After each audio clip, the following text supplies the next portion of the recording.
100 দিনের কাজে action ED. গতকাল আপনাদের মনে থাকবে যে একসঙ্গে 6 জায়গায় খানা তল্লাশি চালান ইডির আধিকারিকরা। তারপর আজ তলব করা হলো বেলডাঙ্গা পঞ্চায়েতের প্রাক্তন এক্সিকিউটিভ রথিন দেকে। তলব করা হয়েছে তার বোন ইতি চট্টোপাধ্যায়কেও। আমরা এই পুরো বিষয় নিয়ে কথা বলবো। আমাদের সঙ্গে রয়েছেন প্রতিনিধি বিক্রম দাস, রয়েছেন আমাদের সঙ্গে। বিক্রম, গতকাল থেকে আমরা দেখছি যে 100 দিনের কাজ নিয়ে অ্যাকশনে রয়েছেন ইডির আধিকারিকরা। আজ তলব করা হয়েছে, কখন তলব করা হয়েছে এবং এসেছেন কি রথিন দে? দেখো, 100 দিনের কাজে দুর্নীতির অভিযোগে মামলা রুজু করার পর, অর্থাৎ ইসিআই রুজু করার পর গতকালই আমরা দেখেছিলাম যে 6 জায়গায় এনফোর্সমেন্ট ডিরেক্টরেটের তরফ থেকে তল্লাশি অভিযান চালানো হয়, যার মধ্যে একদিকে যখন বিডিও অফিসার রয়েছেন তার সঙ্গে সঙ্গে ডাব্লিউবিসিএস অফিসারদের বাড়িতেও তল্লাশি অভিযান চলে।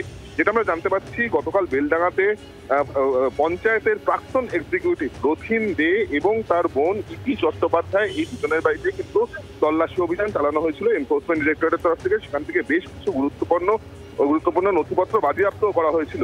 এবার এই তল্লাশি অভিযান শেষ হওয়ার পর আমরা যেটা জানতে পারছি যে রথিন দে এবং ইতি চট্টোপাধ্যায় দুজনকেই আগামী শুক্রবার দিন বেলা 10:30টার সময় এনফোর্সমেন্ট ডিরেক্টরেটের দপ্তর সিজিও কমপ্লেক্সে তাদেরকে তলব করা হয়েছে জিজ্ঞাসাবাদের জন্য। যার কারণ, যেটা ইডি সূত্রের খবর, যে মূলত তাদের বাড়িতে তল্লাশি অভিযান চালিয়ে সেখান থেকে যে তথ্য, যে নথি পাওয়া গিয়েছে সেগুলিকে জিজ্ঞাসাবাদ করে ইতি চট্টোপাধ্যায় এবং রথিন দেকে জিজ্ঞাসাবাদ করে তাদের কাছ থেকে জিজ্ঞাসাবাদ ভেরিফাই করার চেষ্টা করবে তদন্তকারী আধিকারিকরা। এমনটাই আমরা এনফোর্সমেন্ট ডিরেক্টরের সূত্রে জানতে পারছি। অর্থাৎ আগামী শুক্রবার আসতে বলা হয়েছে রথিন দে এবং তার বোনকে। বিক্রম, ধন্যবাদ।